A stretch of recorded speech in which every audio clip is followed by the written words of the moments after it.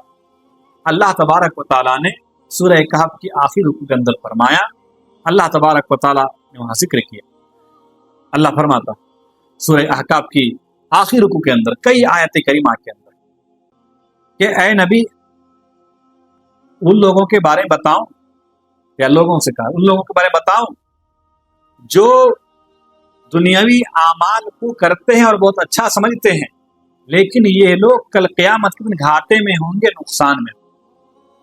وَيَحْسَبُونَ أَنَّهُمْ يُحْسِنُونَ صُنْعًا، اپنی طرف سے وہ بہت اچھا سمجھتے ہیں۔ اور اللہ تبارک و تعالیٰ نے سورہ غاشیہ کے اندر فرمایا هَلْ أَتَاكَ حَدِيثُ الْغَاشِيَةِ هَلْ أَتَاكَ حَدِيثُ الْغَاشِيَةِ وُجُوهٌ يَوْمَئِذٍ خَاشِعَةٌ عَامِلَةٌ نَاصِبَةٌ تَصْلَىٰ نَارًا حَامِيَةً۔ آگے اللہ نے ذکر کیا کہ عمل کر کر کے یہ لوگ تھک چکے ہوں گے اور یہ لوگ جہنم میں جائیں گے۔ کون لوگ ہیں یہ؟ مفسر کہتے ہیں کہ یہ وہ لوگ ہیں جنہوں نے اپنی طرف سے دین میں نئے کام ایجاد کر کے اس کو بہت اچھا سمجھا اور یہ عمل کر کر کے تھک گئے ہوں گے۔ 1 تاریخ سے لے کے 12 ربیع الاول تک کتنا تھکے آپ بتائیے، تھک گئے، کیا فائدہ ہوا؟ تھکے ہیں اور آگے جا کے اور تھکیں گے۔ اتنے تھک کر عبادت کرنے کے باوجود انجام کیا ہوگا؟ ذلت و رسوائی، جہنم کا عذاب۔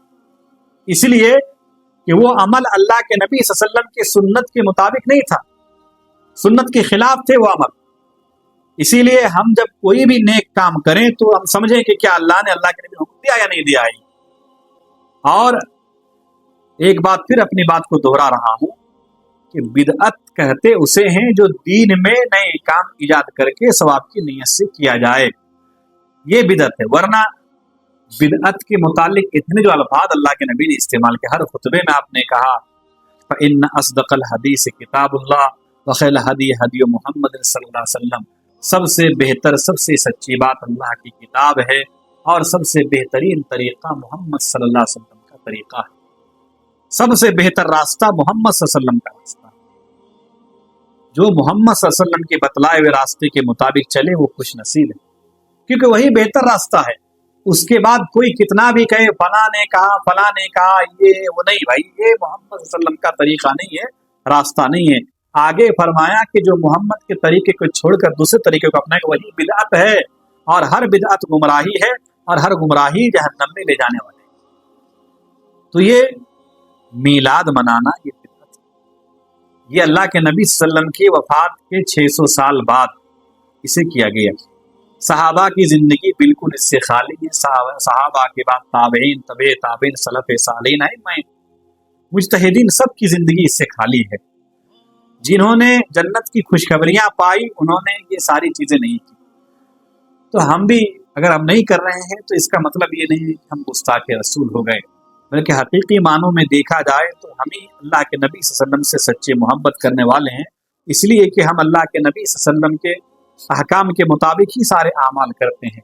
اگر اللہ کے نبی صلی اللہ علیہ وسلم کی کہیں اگر یہ حکم ہوتا تو اسے سب سے پہلے ہم ہی کرتے، لیکن اللہ کے نبی صلی اللہ علیہ وسلم کے اور صحابہ کی زندگی سے خالی ہے، اس لیے نہیں کرنا چاہیے۔ اور کسی کو گالی دینا یہ بھی بہت بڑا گناہ ہے۔ آپ دیکھیں گے کہ بہت سارے منانے والے جو ہیں مسلمانوں کو گالی دیتے ہیں، فحش کلامی کرتے ہیں، گندے گندے الفاظ، تو یہ نبی کی سنت ہے۔ نبی علیہ الصلوۃ والسلام تو پتھر کھا کر بھی برا بھلا نہیں پڑا، کسی کو گالیاں نہیں، کسی پر کوئی الزام نہیں لگائے، بلکہ آپ صلی اللہ علیہ وسلم نے اپنے دشمن کو بھی دعا دی۔ تو یہ گالی گلوچ کرنا یہ دلائل نہیں ہے، یہ صحیح حدیث اور قرآن مجید کی آیت کریمہ یہ دلائل۔ اللہ تبارک و تعالیٰ سے دعا کیجیے کہ پروردگار عالم ہم سبوں کو سنت کے مطابق زندگی گزر بسر کرنے کی توفیق عطا فرما۔ پروردگار عالم تو ہر طرح کی بدعت و خرافات سے ہمیں بچ کر زندگی گزر بسر کرنے کی توفیق دے۔ ہم جب تک زندہ رہیں تو ہمیں ایمان کی حالت میں زندہ رکھا، اور جب ہمارا خاتمہ ہو ایمان پر ہو، اسلام پر ہو، آمین۔